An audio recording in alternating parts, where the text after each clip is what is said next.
ways. Sometimes they're in This bus meeting is stations. being recorded.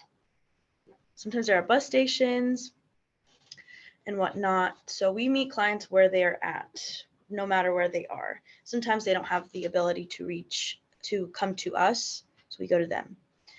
I included the definition of outreach, the extending of services or assistance beyond current or usual limits. We go out of our way to reach out to people.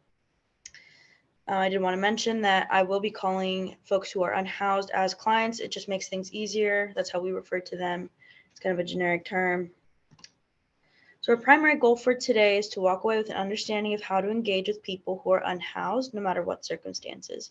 Even though you or your agency may not be primarily a homeless services provider, you do, from my knowledge, engage with individuals who are unhoused during your cleanups and whatnot. So this is kind of just a goal that will establish why we are talking about what we are talking about today. So initial contact and approach. It is very important to establish a good opinion about yourself and your agency within the first moment that you interact with the client. You must identify who you work with. This is very important because you are engaging with a stranger, and it's, you're identifying who you work with, what organization you're affiliated with, why you're even coming up to them in the first place. Most people don't really like to be bothered. So it's just really important to identify who you are, who you work with, and what your intentions are at that encampment. And also, most importantly, identify that you're not affiliated with police. A lot of clients do not have a good experience with police. They may have had a lot of, trauma related to affiliating or engaging with police. It's just very important. Just confirm with the client that you are not affiliated with them. And lastly, if the client does not engage, just leave. They're probably either not there or they're sleeping. Maybe they are, just not available at the moment for them to be engaged with. You can always try another time, and don't force somebody to engage with you, because at the end of the day, we are all trying to avoid any conflict. So it's just best to circle back around or come by another time. If a client does decide to talk to you, here at Abode, our conversations initially are definitely short. We want to create enough time for the client to get mentally and physically ready for another conversation, just like we wouldn't show up uninvited at a friend's house. Ideally, we would set up a separate time or a date with the client to meet and, talk about anything that requires an extensive conversation. But usually, if that may not be, the case for RCD, you're doing a cleanup and you can't come back a second day, or, the cleanup is just for a day, then you can always just circle back to the client, let them know you'll be right back so that they can prepare mentally and physically. Maybe they're even, undressed or something like that. They can prepare for it to anticipate another conversation with you, even within the same day. So even though clients live outdoors, it is still their home. That's what they consider their home. They're occupying that space. It is important to be very respectful. I'm reiterating that it's like going to a friend's house. You don't ever want to show up uninvited. If you do, you always want to knock, right? You want to introduce yourself, or you want to make sure that that person feels respected. And you don't want to invade personal space or belongings. Don't pick up or touch anything that's not yours. Even, items around the camp that may look like trash or garbage. You always want to make sure that you connect with that person before touching or removing anything. And also be thorough in your explanation. You want to tell the client what's going on and why you're doing what you're doing, once again, and how it benefits them, especially during cleanups and anytime that you are in an encampment, revolving around doing a cleanup or trash collection or things like that. Something that we like to utilize in outreach is something called motivational interviewing. This has been a very helpful thing when it comes to meeting a client who hasn't been enrolled in our services that nobody knows. We have 4 different tools that we utilize within motivational interviewing. So asking for permission definitely shows that you respect the client and that you respect who they are as an individual. So can I approach you? Is it okay if we talk about, are you available to talk? Things like that. So when you first start out, you want to ask for permission to speak to them. Sometimes they may not even want to talk to you. So that's why this is important. Eliminating yes or no questions and asking open-ended questions. The reason why this is important is it expands the discussion. You're not limiting the client to just, yes or no. You are forcing kind of the client to kind of expand on how they're feeling and why they're feeling that way, and it kind of forwards a conversation meant to be had. An example that I listed is how are you feeling versus are you feeling okay? So for how are you feeling, you might say, I'm feeling fine, but versus are you feeling okay? Well, this and that. I'm not that okay today. I'm sick, or I'm not feeling too good, or I need water, things like that. Repeating clients' answers as a statement in your own way to show comprehension.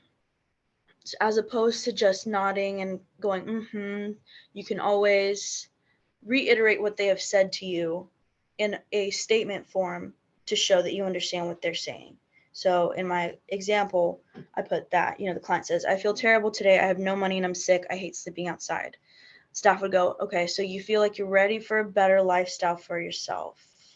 And then you can branch off with an open-ended question. So what are you willing to do in order to change your lifestyle? Or how can we remedy the situation? Or what resources would you need to help you be successful? So see how you're kind of navigating from repeating the statement and then asking a follow-up open-ended question. And that really helps, the conversation to start going. It sparks conversation initially. It's just a great tool. I use it all the time.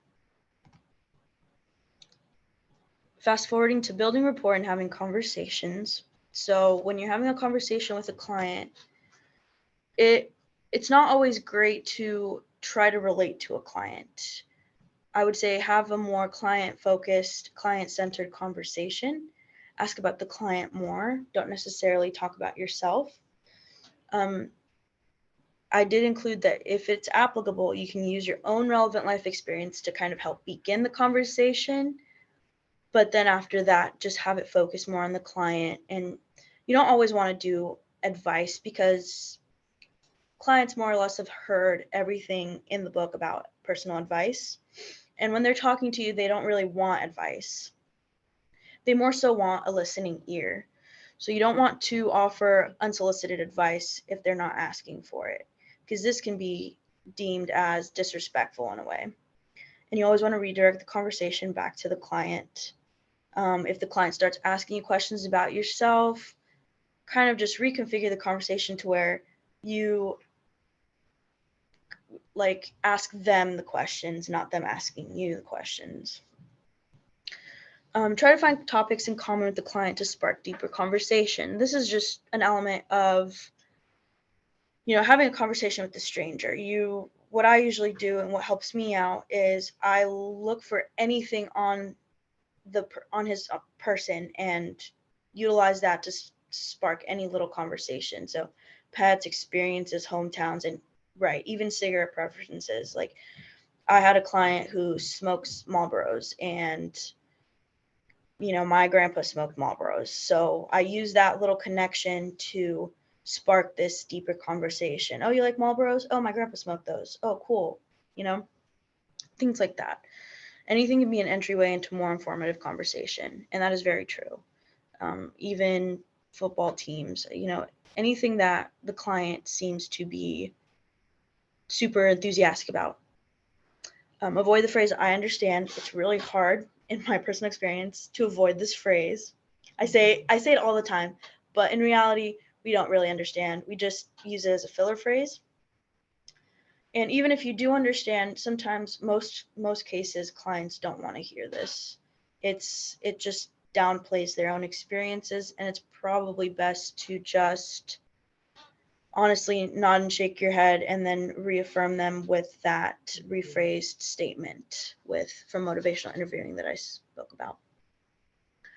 Branching off topics you observe a client is interested in, that's just going back to anything can be a conversation. Two general types of clients. You have the quiet and reserved clients, the open and talkative clients, of course. Small talk may be rejected by some clients. They've had significant trauma. They probably don't want to hear about the weather. They probably don't want to hear about, whatever small talk you may be engaging them with. And then also bluntness. This is something that is a very hard lesson. Clients who have experienced trauma and are unhoused tend to be very blunt. They don't care. They will tell you straight up that, you seem like you don't know what you're doing. Are you new? I'm not in the mood, things like that. So it's just very important to not take it seriously and not take it personally, and to just be respectful in all situations. For quiet clients, it may take a couple of times to eventually get them to open up to you. They may not want to talk to you, maybe because they're, afraid of being judged, afraid that you're going to call the cops on them, maybe severe mental illness. It really just depends. It's all case by case. They do take a little bit of patience. I know in our field work, we, circle back to that particular client several times before they finally realize that we're not a threat to their camp or their belongings or anything like that. And eventually they do talk to us. It's just important to just make sure that they're all comfortable and that, we're not there to make them uncomfortable. We're there to help. Something that helps us at Abode is if we take a staff member with us that has already met the client or knows them in a different way. It helps the other client open up, and for the staff member to do something called a warm handoff. So say if I want to work with a client at an encampment, and Rebecca knows that client well because she's come across him multiple times, then I would tag along with her, and she would go introduce me to the client and ensue a warm handoff. If you notice uneasiness, then you can always, try to identify the cause by asking questions or reassure the client that all information is confidential. They may or may not believe you. It's really relative to the client himself. For talkative clients, this is kind of difficult. The client will talk, complain, and vent. They will go on and on. We have a client who has been at this under the bridge for, months, and whenever we try to engage with her, she will not let us walk away. She will continue to talk to us, and in that scenario, sometimes you have to let them talk. Sometimes, you kind of have to excuse yourself politely, but it's just important to learn how to redirect. You always want to redirect the conversation back to what you guys were talking about initially. So what comes with redirecting is you also have to know when to do that. It's not something that you can immediately do. You have to wait until the client is sort of coming to a finish before you redirect them back to the conversation. Don't dismiss them immediately. It's rude. You want to gradually work your way back to the topic. Body language is important. You want to look like you're paying attention and they're watching you as they're talking to you. And if you seem uninterested, they will know and they'll say something, and then your rapport is kind of shattered because they feel like you're not paying attention to them. So it's important that you're either maintaining eye contact or you're showing active signs of engagement with them, like you're nodding and you're paying attention to them.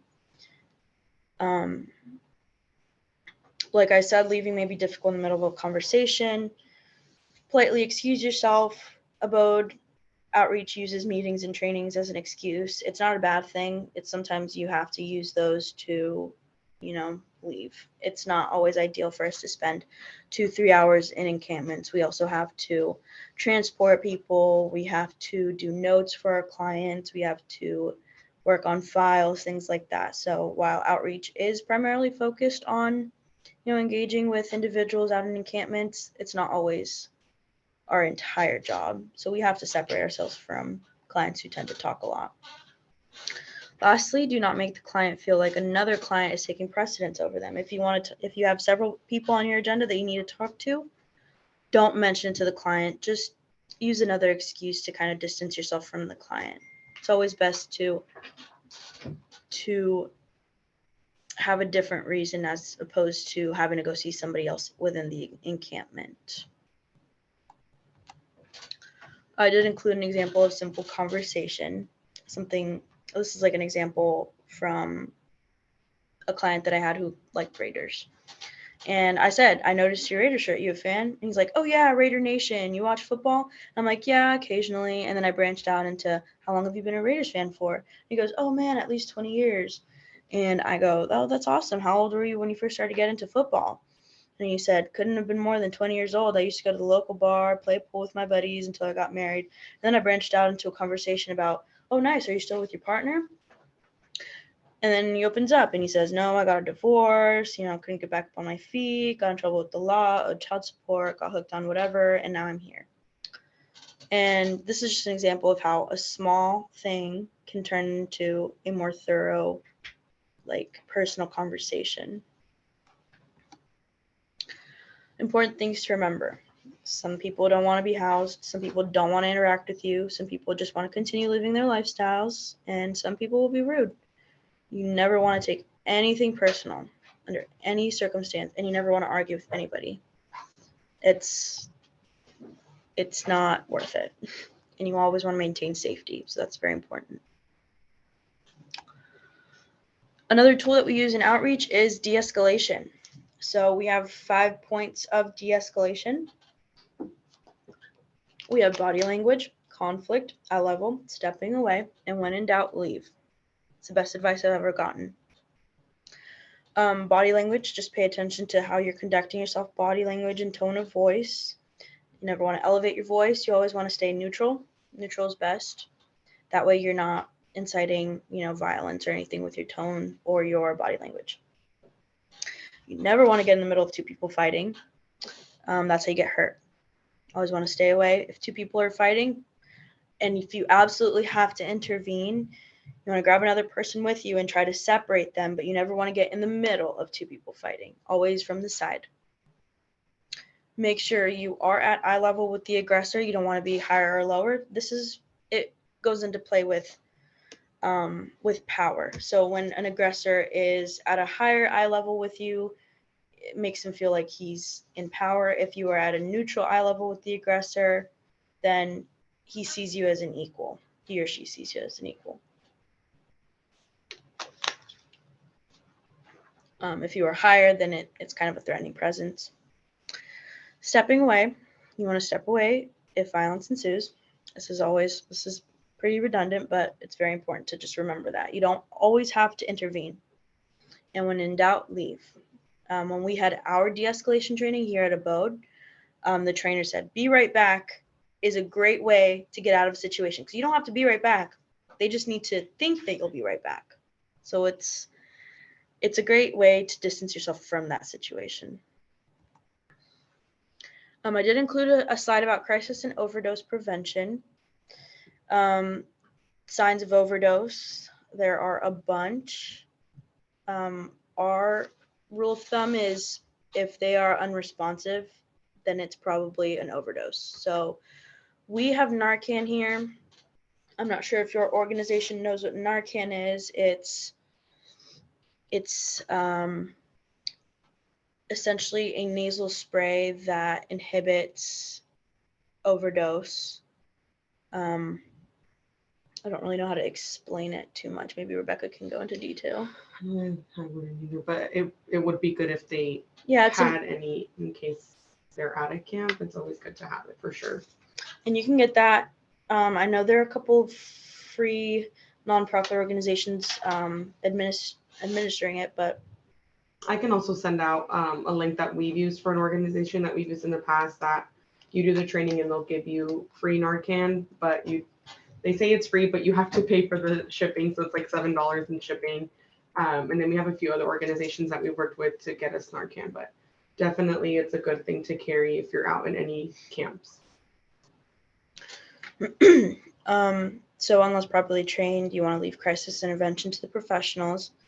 What I have seen though is for camps like Kennedy Park here in Napa, the encampments are very much deep within the camp. Like it's a far walk from the closest parking lot to the camp. So sometimes ambulance cannot access that area.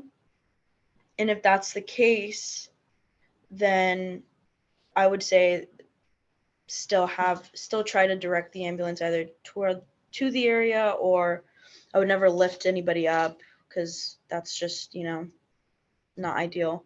But I would just say, yeah, just leave it to the EMTs. They probably know best what to do. If you do have Narcan on you, then utilize it. Otherwise, kind of just keep your distance. It's just best. And call 911. Words are important. Don't call it garbage. You want to use different things. Sometimes it's not garbage to the client. They might find it very valuable. We have a client who has 15 Target shopping carts around his encampment full of just cans, plastic, things like that. It's very hard to engage with him. He has severe mental illness and he loves that stuff. He collects it. It gives him purpose. And we never call it garbage. We just refer to it as, objects or your items or your belongings or your things. Any word really can replace the word garbage. Person first language. You want to say people who are unhoused, people with substance use disorder, as opposed to homeless people and addicts or junkies or anything like that. It can reduce stigma. We're putting people first before, what they're going through. I did include a chart, people-centered vocab. So instead of, addict, junkie, things like that, you want to use person with substance use disorder. It just, gives people the respect that they deserve. They may be undergoing this particular illness, but at the end of the day, they're still an individual. It's very important to realize that with the words that we use.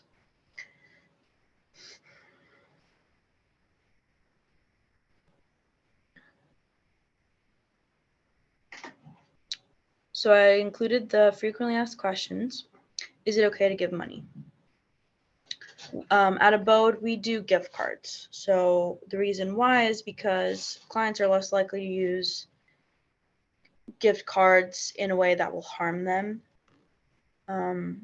Fast food gift cards, grocery store gift cards.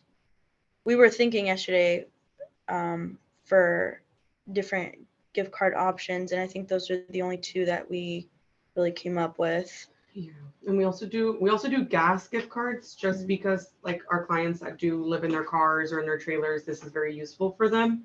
And some of our clients that do engage with us a lot more will ask us for gas gift cards just so they're like, okay, I need to go to my medical appointments and I have my car. With gas prices, like I can't get there. So gas gift cards are also really come in handy for us as well. Mm-hmm. If your agency is not opposed with people giving clients money, then that's fine, as long as you understand that the money is essentially, it belongs to the client once you give it to them. You can't expect them to not utilize it for, there's the substances that they use or things like that. It's just really up to them once you give it to them. You can't impose anything like, oh, like if I give you these $5, I want you to use it for food. It just creates an unrealistic expectation, and once you give the client the money, it's theirs. That's the best thing to know. What is the best, most appropriate way to help in the moment if someone asks while we're out in the field? So I'm not really sure about RCD or what you guys really, what supplies you guys have necessarily when it comes to resources, like if you guys can do sleeping bags, blankets, things like that. Usually that is the most helpful. When we go out into camps, we always offer sleeping bags, tents, blankets, socks, hygiene kits, canned food if we have it, feminine, hygiene products, baby wipes. Those are all really great. But I think the most helpful thing is to offer to connect them to services. So here in Napa, we have Abode. In the Bay Area, I'm not sure what services they offer there, but it's best to kind of, maybe if you had a list of services or resources that you could connect a potential client to, or maybe like a pamphlet or something, that would always help, because if the client really wants help, they can seek it out. What is the most important thing when engaging with folks who are unhoused? So you always want to mind your own safety, keep your distance, just talk respectfully with people.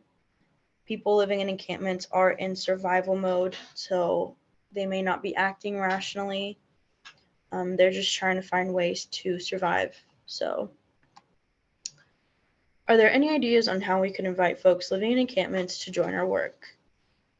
To be quite honest, they may not be interested in volunteering or helping, but what we found, our incentives work amazingly. We did something called Breakfast at Kennedy Park here in Napa, and we offered free breakfast and lunch. We did a raffle with bikes, and we had a bunch of organizations show up so people can get connected to services. And most people just came for the free breakfast and lunch, and in that way they were able to connect with Health and Human Services, with Abode's outreach, with the dentist, the vet clinic, mental health, things like that. So it's pretty cool to see how just having free food and coffee, and like warm coffee and on a cold morning, helps engage people. And this all was part of a big cleanup that was happening at Kennedy since May. So we kind of try to see, like, okay, how can we offer additional services? How can we kind of get them to buy into Abode and also buy into all the other resources that we have in Napa? And of course, yeah, like Alex said, incentives always work. Kind of gives you a little bit of buy-in, or kind of saying like, we'll give you some, hygiene products, some new clothes, and if you go and connect with CalFresh, or let's take advantage of what else is here, and kind of be like, okay, like they'll be a little bit more open to like the cleanups or whatever projects are going on in the moment, if it's something in it for them. Or like we gave them tents and sleeping bags, like brand new tents and brand new sleeping bags, because a lot of theirs were like getting ripped with like the wind and everything. So it was like, okay, well, you're engaging with us, like because of that, we can offer you a brand new tent. And then like, okay, well, that's convenient because I do need a new tent. So yes, the incentives are always good. They always like food too. Every time we have cleanups, we are always bringing donuts and coffee, because that'll kind of give us a little bit of buy-in to start talking to them about, okay, like, so what are next steps, or what are we going to do after this, or what's your plan when this cleanup is over? So that helps. I even had clients interested in community service hours for court. That's also a good incentive, especially for cleanup efforts. They might need somebody to sign off on it. If your company or agency can do that, that would be a great help for a lot of clients who are looking for those community service hours. I think this is the last question. Yep. So some folks are hesitant to engage with our houseless populations for fear of making someone uncomfortable or instigating a negative interaction. Negative interactions come with the job. A lot of the times, I want to say 50% of the clients we engage with have a negative reaction. So it's almost inevitable. It's just all about that initial approach. So your tone and your voice and your approach is what sets the conversation off on the right foot. So if you approach, with a negative intent or with a negative tone of voice, that client will more than likely respond to you negatively as well. So it's just, you want to be pleasant, you want to be positive, and with that, the client will engage with you positively. And also make sure you conduct visits in pairs. You never want to just approach a tent just by yourself. Even, if you identify as male, it's probably still best to just bring a second person with you. That way you can have that second individual, if something does happen, they can help, or they can go alert authorities or things like that. We always do visits in pairs. Even if we know the client so well, you know, we still do visits in pairs. It's just for our safety. And you can also, like, you get a feel when you're in an encampment. Like, you can kind of just, like, maybe the client is under the influence of something, again, like maybe just mental health, like crisis or something in the moment, and you'll feel it. Like, you'll feel like the energy is off. Like, I don't feel comfortable. I don't feel safe. Like, always listen to that instinct that you have, or that feeling that you have, and try, like Alex had mentioned before, like, try to find some way to politely remove yourself from that situation. Even if it's like, all right, so and so, like, we'll just come back later and check on you another time, or whatever it is. But always listen to that, like, gut feeling, because you are going to have those, you know, stressful or uncomfortable situations, or like where something just doesn't feel right. Again, safety is always first. All right, and we did include a slide for questions, so if anybody has any questions for me and Rebecca. I had one, if that's okay. So we have a site that we're at all the time. So we have a very consistent presence there, and there's always a consistent houseless presence there as well. And there's also a lot of dogs. And I just love your take on if you guys, I'm sure, encounter pets of various. There's also a lot of cats sometimes. Have you ever incorporated? It had never occurred to me to kind of invite services for their animals, food for their animals. Y'all carry pepper spray for the animals. There's been, not in our office, but in related offices, some pretty intense incidents, dangerous incidents with dogs. Mm-hmm. Just kind of wondering your take on that. Completely outrageous to pepper spray somebody's dog. We haven't tried that yet. No, not pepper spraying animals. One of my staff did get bitten by one of our clients' dogs. She loves pets. Pretty much everyone on my team does. So whenever they do see our clients' pets, they're always wanting to go play with them or touch them. And I always tell them, right, try not to. Like, I know it can be hard, and like, you know, you can try to interact with their pets as safely as you can, but I always encourage people, like, don't pet their dogs, because you never know. So my staff that got bitten by the dog, she was saying that the dog was like tied up. We're guessing the dog had been there for like a couple days by themselves. They were just hungry, so they were also in like survival mode. So when she went to approach the dog to pet the dog, he was not having it, and he bit her in the hand. So that's why I just tell them, like, just don't, you know, like, don't pet them, don't approach them, because we honestly don't even know how they're going to be reacting either. We've been to a couple camps where there was like a couple litters of kittens. Mm-hmm. A lot of kittens. And they were like covered in fleas, and we wanted them to get help. So we do connect with, what is it, the Humane Society? The Jameson Canyon.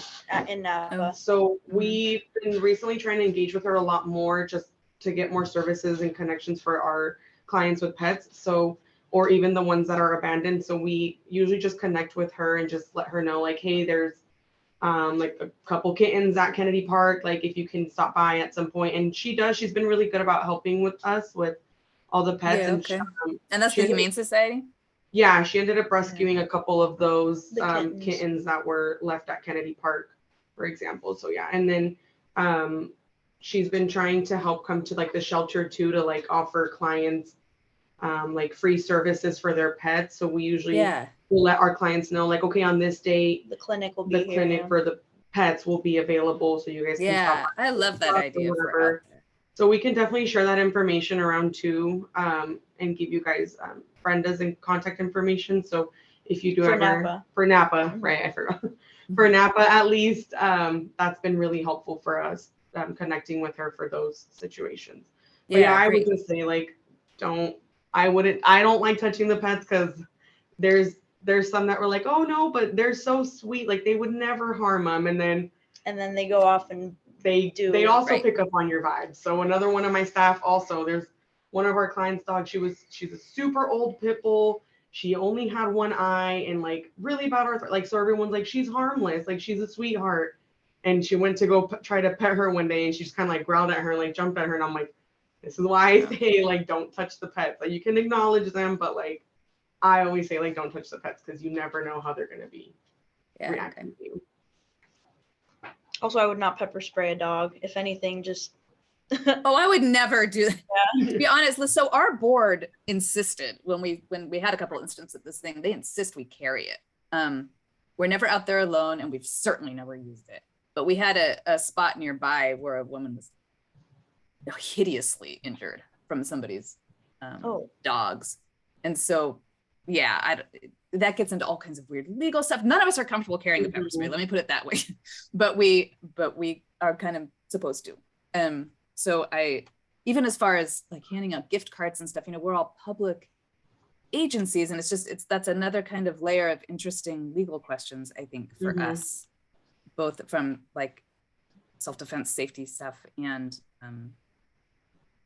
handing out assistance. We certainly provide food and all that kind of stuff. So I don't know if or why that would be different, but it's an interesting question from an RCD perspective as far as how much we can legally help, actually. Partnering with other organizations might be the smarter thing to do.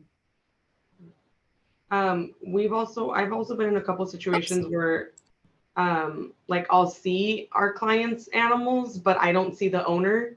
So in that case, I just walk away, and I won't, even if I have an agenda to do with that client, I just leave, and I'm like, you know what, I'll come back another day, and I'll try to call out to them like, hey, like, are you here? Is anyone home?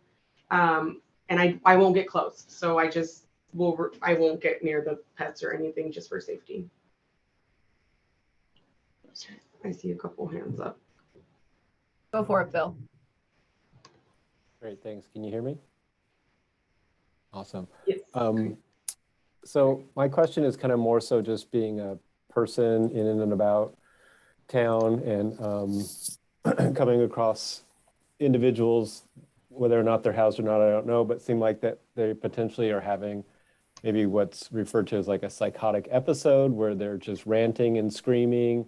Doesn't seem like there's anybody else really around that would be a person they're involved in a conversation with. So wondering like how to navigate that. Does that person tend to be able to manage themselves and they just need the space, or is that something that, maybe somebody should be notified, or, just like, how do you navigate that situation? Thank you.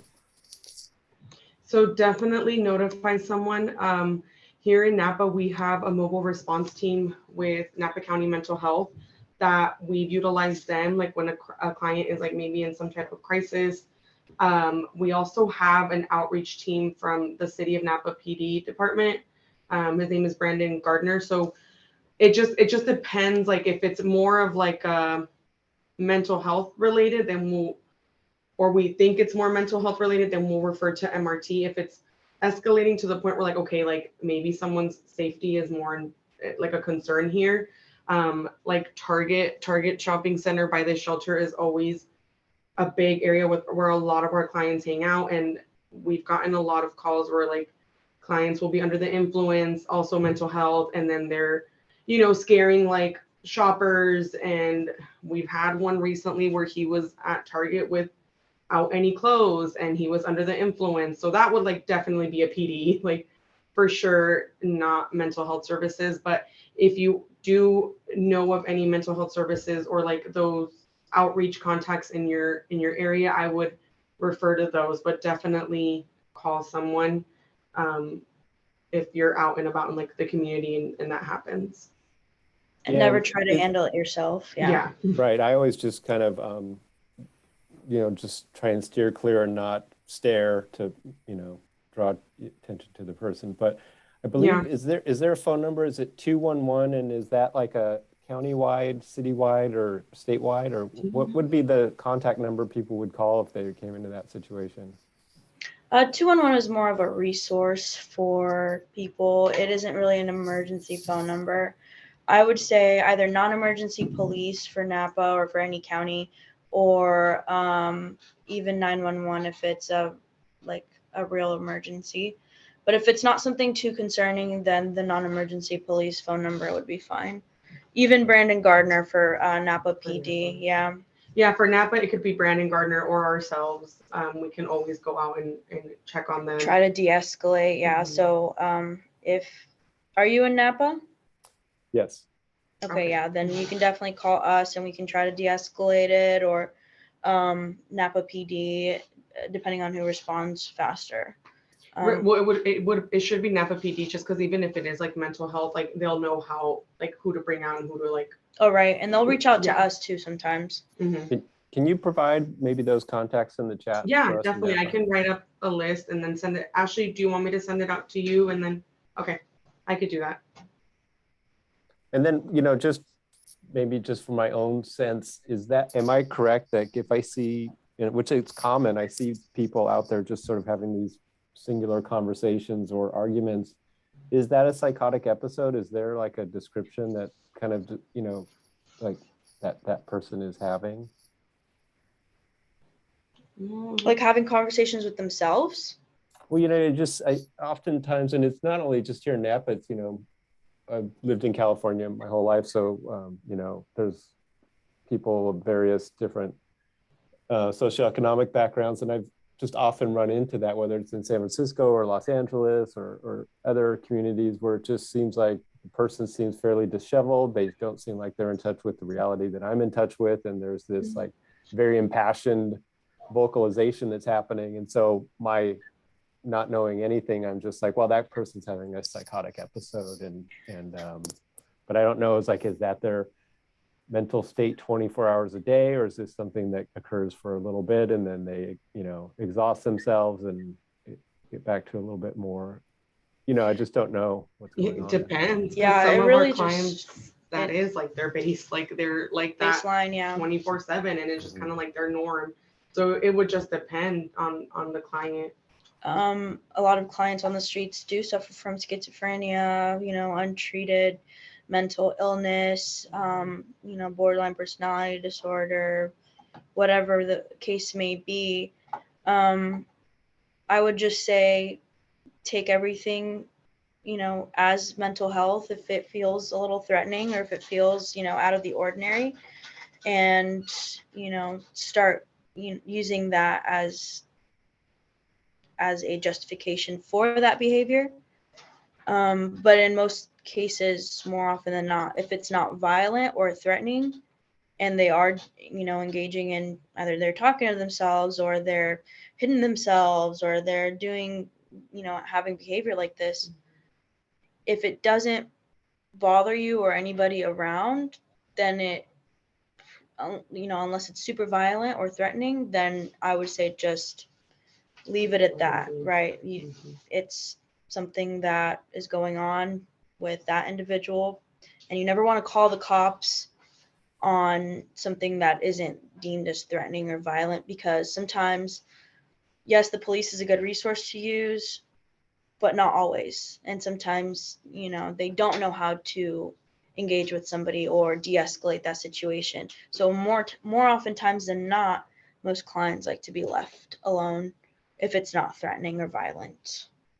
But that happens a lot with our clients. Like we'll run into them and they'll just be talking to themselves. That's kind of like their, like I mentioned, like their baseline, their norm. Pretty common. Does that answer your question? Yes, thank you.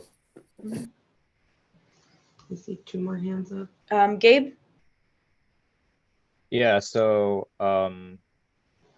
first question, I guess, is if you guys can talk a little bit more about like the services you offer. Like if we happen to be in the field and we're talking to someone who's houseless and we want to talk to them about different resources, and we know of you guys, obviously, like what can we tell them that you guys can provide to them? So my team with outreach, what we do is we're the main team that will go out and engage with clients first. So like Alex had mentioned, we'll meet you where you're at. So we like to engage with them and kind of get a feel for what their plan is. A lot of our clients out in the field are usually already in our system. They're just refusing to engage with us. But we can get them into the shelter if they're interested. If they're not interested, which a lot of the times they're not, that's okay. We can still go out and engage with them and provide services to them. My team, what we've been trying to focus on more now is getting our clients an outreach document ready. So making sure that they have all of their legal documents, like their IDs, birth certificates, social security cards, that they're connected to Medi-Cal, that they have CalFresh.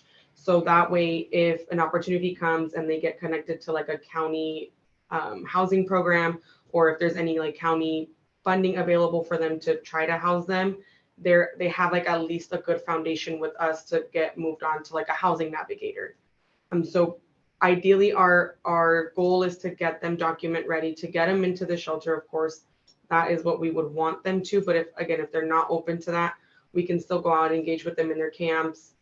Sometimes after a few engagements, sometimes after a few months, then they'll be open to it. Or, things change. Like some of them were like, they're like, I hate shelters. I will never go in there. It's triggering, it's traumatic, or, it triggers me to want to relapse. Like we've heard a lot of those things. And then suddenly like there's a big change in their health and they're like, you know what, I can't be out here anymore. I do want to go into the shelter because I kind of have to at this point.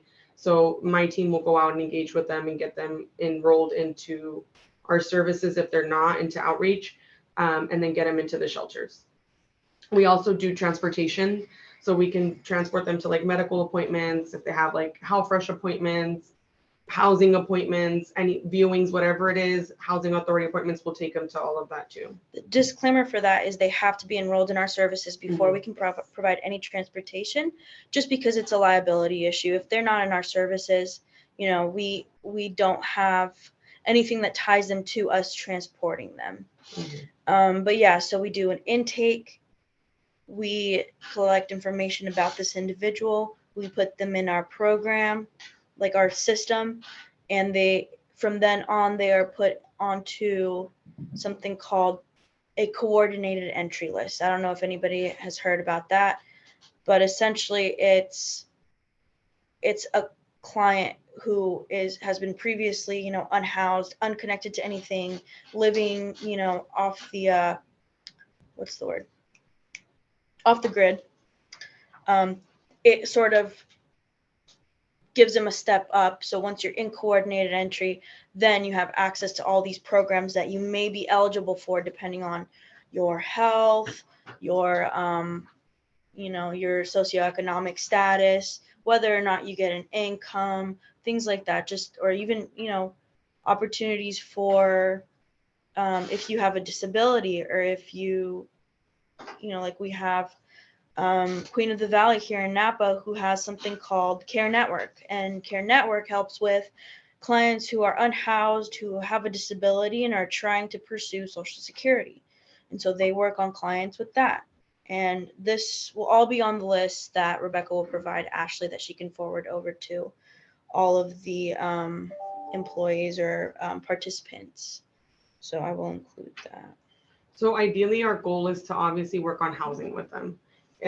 There's no like given timeline or time frame of how long it would take clients. Like we can't tell them, like, okay, once you're enrolled with us 6 months later, you'll be housed, because it's case by case. It just depends on everyone's situation and their background and what they have going on or what they don't have going on. So we'll just help them through all of those barriers, whether it's like income or their medical stuff. Our shelter also has a clinic where a doctor from Clinical Lay on Tuesdays and Fridays will go and see our clients free of charge. They don't have to do anything. If they don't want to stay in the shelter, they're not really open to engaging, but they want to do something, like they need some type of help. The shelter, they can always go for day center services at least. They can go and get meals there, so they can get breakfast, lunch, and dinner there for free every day. I believe the only day is Sunday that they're not, that we don't have like full day services, but they can go and shower there every day. They can go do their laundry there for free. They can use the shelter address as their mailing address, so they can go pick up their mail there every day. So some of our clients will just use day center. Some of them will do day center and engage with outreach.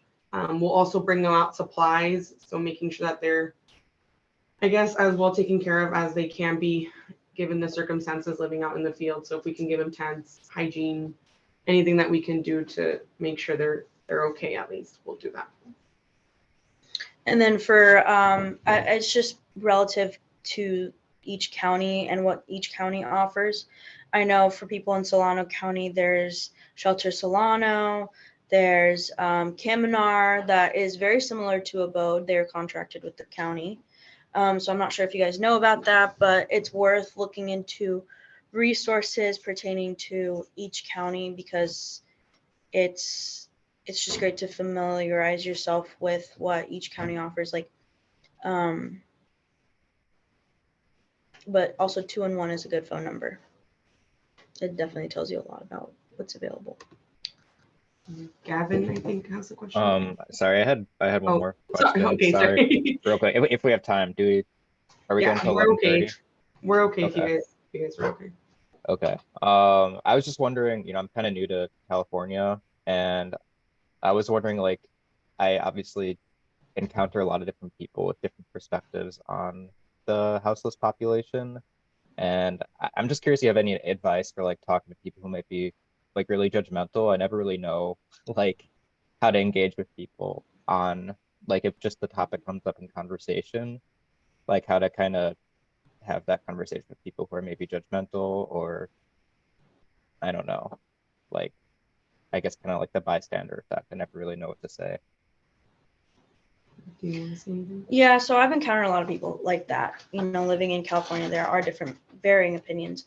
Some people are super, for harm reduction and all of these terms that I was not familiar with when I first started my journey with, homeless services provider, etc.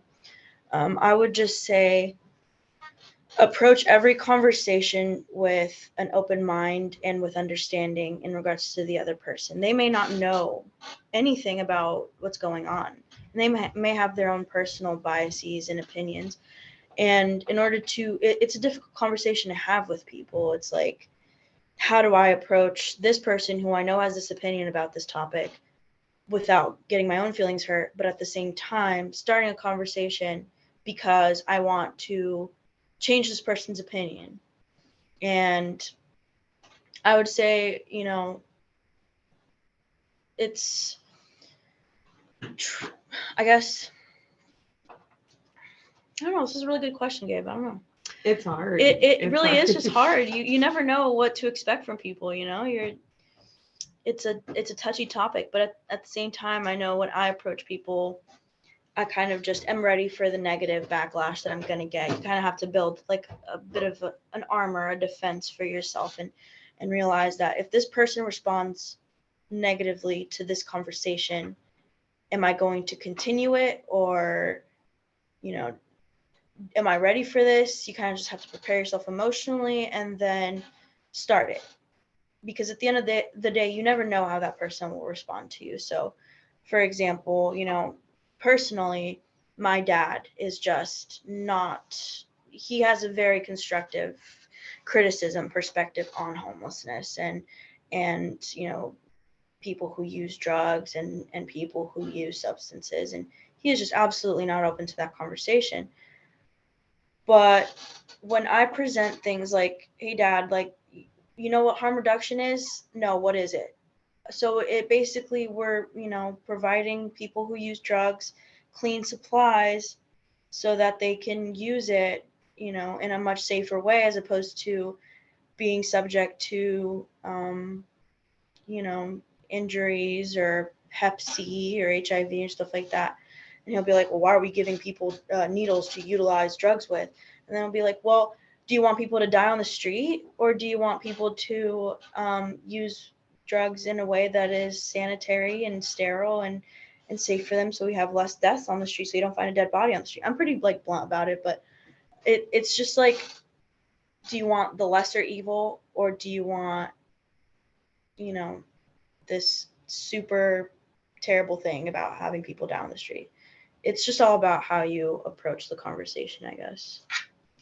I love having these conversations with people just because I get them a lot, especially from like my family or close friends that they're just like, how could you do that? Or why would you be in a field where you're helping active users or people that are just lazy and don't want to do anything better for themselves? And I always like to tell them like, that's what it seems like on the outside, that all of our clients are lazy or they just don't want to work or they're just waiting for like free handouts. Yeah. But it's like, unless you've actually been like even in the shelter, I always like to tell people, like, if you really want to know what it's like, go volunteer at the shelter. Like, we always need help for lunch and whatever it is, like breakfast, lunch, or dinner, or even just go in and like talk to people outside the shelter, like go to the camps. Like, they're not going to be super opposed to you. Like, if you listen to them, you give them the time and the patience of your day to like actually engage with them, you can learn a lot about these people. And I'm like, a lot of my clients, I have a handful of clients on my caseload that have never had a substance use problem or drinking problem. Maybe there's like mental health, or we have a few that are homeless because of domestic violence, where they said, I had enough and this was a very difficult decision, but it's either like my life and my safety, or I continue to stay in these situations that are not good for me. So it's like, you're not going to know unless you give people that time or like that effort to get to know them and know why they really are homeless. It's not just because of drugs and their laziness or whatever it is. Like, it's lack of resources, or there's so many things. So I like to go at it with people in these conversations, just because I'm like, it seems that way on the outside, but you're not going to know unless you're actually there or working with this population that you say, like, oh shoot, like, okay, not everyone has a substance use problem. Like, that's not everyone is lazy. And because we have clients that have jobs that go to work every single day and they're really trying and actively engaging, constantly applying to units, and for one reason or another, whether it's like you just don't have enough credit, or you don't have enough, eviction, you have an eviction from the past, like that's the one barrier that's going to prevent them. And a lot of people don't get that. So it's like, I just like to educate them, to just be like, telling them those experiences. Like, there's people out there that, have, one thing I like to say to people is like, we're all one decision away from being in the same situation. Yep. Like, It's we so really easy. are. Like, It is so easy to fall into homelessness. Mhm. It's not even funny how easy it is. One missed payment leads to an eviction, which leads to you not having a place to live, which leads to your only resort being camping because you have nobody you can rely on. It really is just one decision or one instance. Or injuries. Or injuries, yeah. That you can't happens work. a lot. Like, some of our clients, like one of them he was in a collision, and he's like, COVID kind of helped me out because I didn't have to do payments and stuff on things, but that's not going to work anymore. Like, and I can't get back on my feet. No one will hire me because of my injuries, and I can't get disability. Like, so it's just like, we're all one decision away or one experience away from being in this same exact position. It's just sometimes hard to believe, but and you're a lot not of going it to know. has to do with discrimination too. It's so like common with our unhoused clients to be faced with discrimination. You see it more when you work in this field, but yeah. Thank you. Yeah. I feel like I see a lot of people who are like intellectually on board with everything, and then they still like see a tent and they're like, ugh. So just like, yeah, thank you. That was really helpful.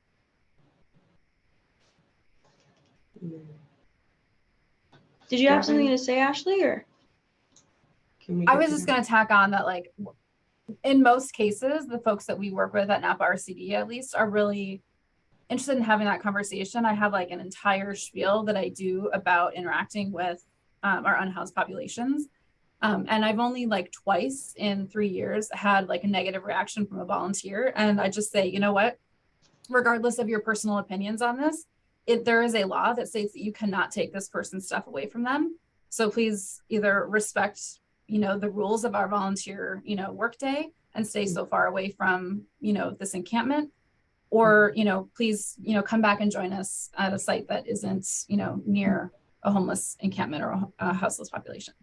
Could I ask Napa folks, like, have you guys, I love the idea, I think now, of inviting nonprofits and service organizations to join us. We have regular cleanup days at this one particularly kind of problematic site, which is that they're very positive. It's been totally great. But I have kind of taken the position of like, we are here because we're planting these, like we're required to do all these plantings, and we're about the plants, and we focus on plants and the wildlife, and it's been really fun.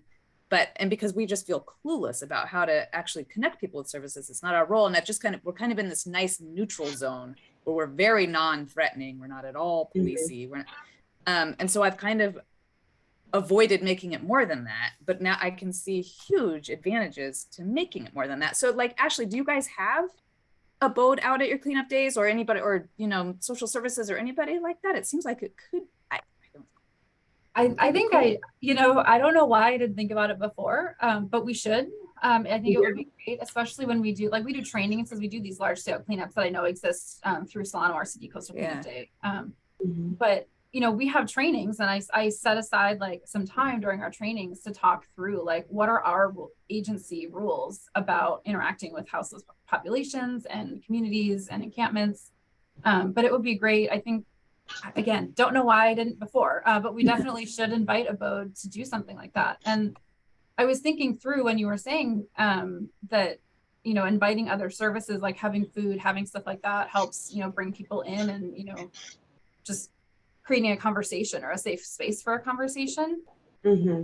You know, we used to do that all the time, and we don't really do that anymore. And I think that would be a good thing for us to restart. When we do Coastal Cleanup Day, we do have cleanups at Kennedy Park for Earth Day and Coastal Cleanup Day, so twice a year. And sometimes, I'm not sure if you've worked with the City of Napa Parks and Rec with Dave Hummer, with Ranger Dave. Oh, yeah. So he sometimes is there, or we have some park ranger of some sort, specifically at Kennedy Park. But then we also do one right by the day center here in Napa by Hurdle Court. Okay. But yeah, I would be really interested in having a conversation about that. We don't. Yeah, I think that would be good. Yeah, that would be great.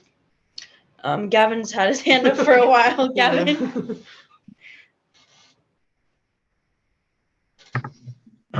Yeah, thanks. I had a question that might be something that's more of like I think you mentioned some organizations that do trainings on using Narcan. But I was kind of, I guess it's on Narcan specifically, but kind of also more generally, but just kind of like not having the confidence to like know if somebody's actually having trouble, or if, you know, like if you should like leave it alone, or if you should actually act, because sometimes acting could open up a whole can of worms there. It's like it's quite a line to cross to like take action, put your hands on somebody and do something as intimate as administer Narcan, if they're not actually overdosing.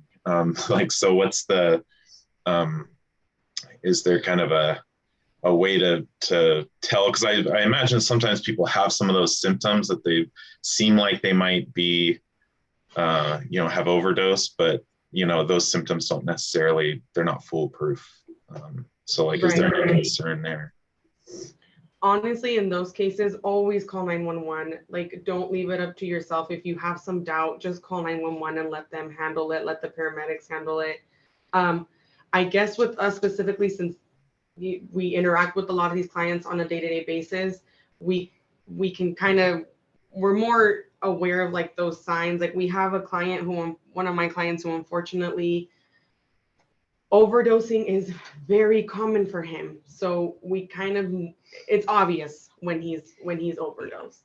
When he's like laying on the ground, like that pale bluish color, unconscious, things like that. Like, and we know he's actively using like meth and fentanyl. So again, it's so unfortunate, but this is sometimes like a bi-weekly thing. Sometimes it happens in the week.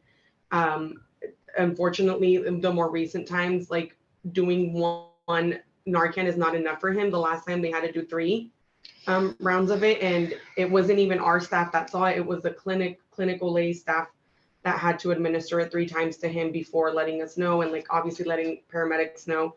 So in those cases, I would, like we said, like don't touch them. Like, you don't want to make things worse if you're like lifting them or, you know, trying to help them.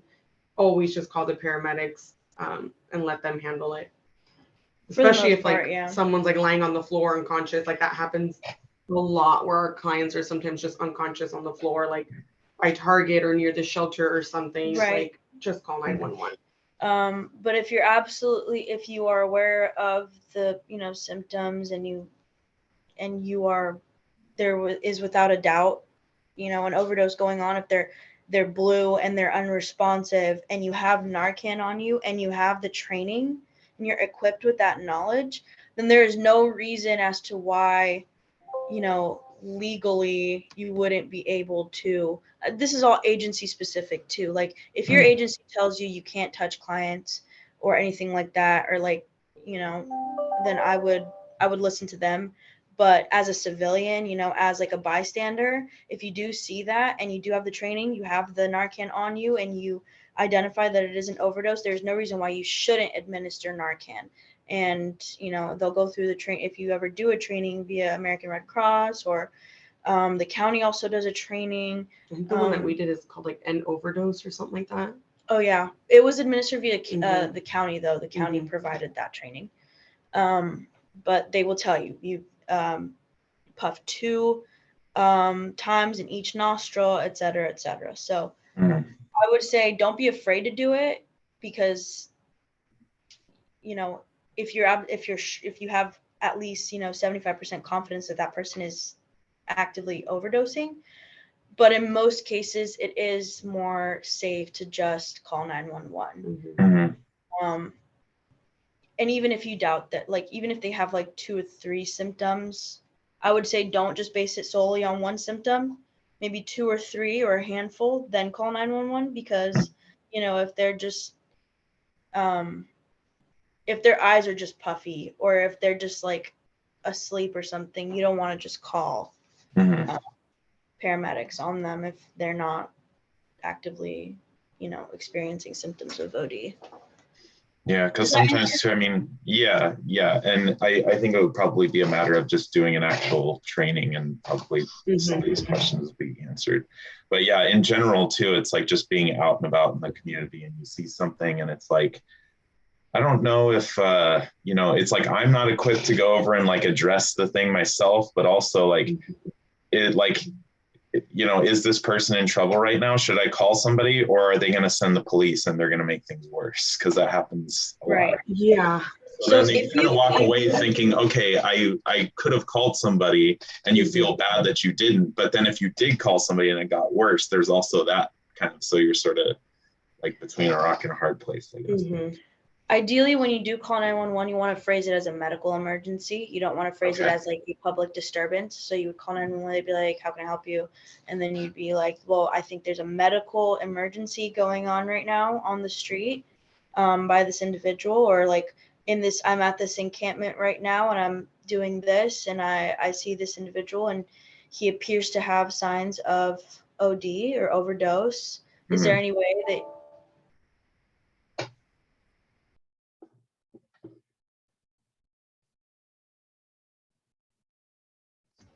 Sorry, I just died, so we'll just be on mine now. but yeah, as I was saying, like if you want to phrase it as a medical emergency, that's all that will definitely route the right people toward the right situation. Okay. Thank you. And I mean, it'll happen a lot too, where I'm out, like I'm not at work anymore, but I always run into clients, and I'm like, I can see that there's something off, so I'll always interact with them and just try to de-escalate, especially if I go to Target, that area, there's so many clients and something's always happening. So I'm always like, I'll tell my partner, like, just give me a few minutes, like, let me go and see if I can assess, so that law enforcement is not called, because usually it's like they're just Something under the minor, influence or mental health, and I know that, so I'm just trying to like redirect them. And we've been building like pretty good relationships with like the security departments in a lot of these areas, or like shopping centers. So like sometimes they'll even call us or Brandon Gardner just to like go and intervene, because they don't think it's so much of an emergency. Maybe they just need to be like redirected or something. And they know like we pretty much know all the homeless clients out in the community. So we can de-escalate and redirect them a lot easier than if law enforcement were to show up and then it just turns into this like whole giant thing that is like scaring everyone in the community, because, you know, and just adds to the problem. But yeah, like if it's medical, for sure, just call 911. Ashley? Yeah, I have a question about the language that we use. And I know that you specifically said that you use the word clients. That doesn't feel appropriate for our agency at all. We aren't really offering services.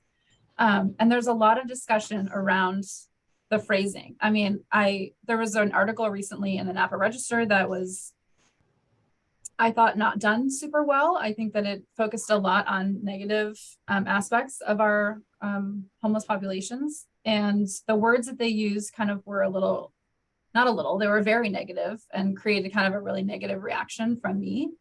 And I'm wondering, like, I know that other people are in other areas and it varies differently, or it varies a lot between different communities, but what words should we be using? I know homeless can be, triggering for some people. Houseless is kind of this nebulous word. Like what is the right direction that we should be kind of walking towards? Or is there a resource you can point us to that would be helpful for us? So within our client population, they don't really, so to put it bluntly, they don't care. They will refer to themselves as homeless. They'll say, yeah, I'm homeless. Yeah, I'm an addict. Yeah, what's it to you? They will literally not care. And sometimes they even hate when you walk around eggshells on them and call them unhoused or things like that. People have come up to me and been like, just say I'm homeless. Just call it homeless, because that's what I am. Like, don't call me unhoused. So, I think the verbiage is more so for to be politically correct. But when relating to the client, I mean, you can really choose any kind of dialogue. They're in their situation.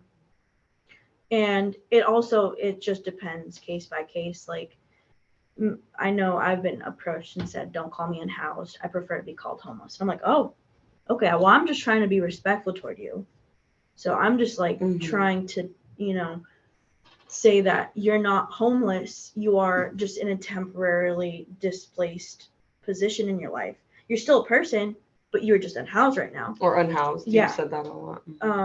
But they'll be like, no, I'm just homeless. Just call me homeless. I don't want to hear that mumbo jumbo crap. And I'm like, all right, okay. They don't like when you approach them very like by the book and very professional. They hate it. So if you can approach them and like just be calm and like casual, like friendly, that's like the best way to get through to them. But don't be like very by the book, and they will see right past it, and they'll just, you're not going to get anywhere with them. I will say, if you do know their names, or if you ask them their names, that's the best way to approach them. It helps build rapport with them too. A lot of the times, like, we get this a lot when we'll approach a new camp and we'll be like, hey, like, outreach, we always identify ourselves so that they know, like, okay, it's just them again. It's not like some random person that might try to like harm me. And we'll ask them like, hey, what's your name? And they'll be like, why? Like, why do you want to know? Or like, why do you care? Or they'll make up names too. So we'll be like, okay, like, that's fine. You don't have to tell me your name. Like, I'm Rebecca. I just want to introduce myself. And this is Alex. So like, we'll do that. Again, like, try to use like the small talk to eventually get them to warm up to you and maybe give you their name. So if you are going to like those frequent cleanup sites, like, you can be like, oh, hey, Alex, like, I remember you. Like, that's like the best thing to do, is just refer to them by their names if they're open to giving you their names.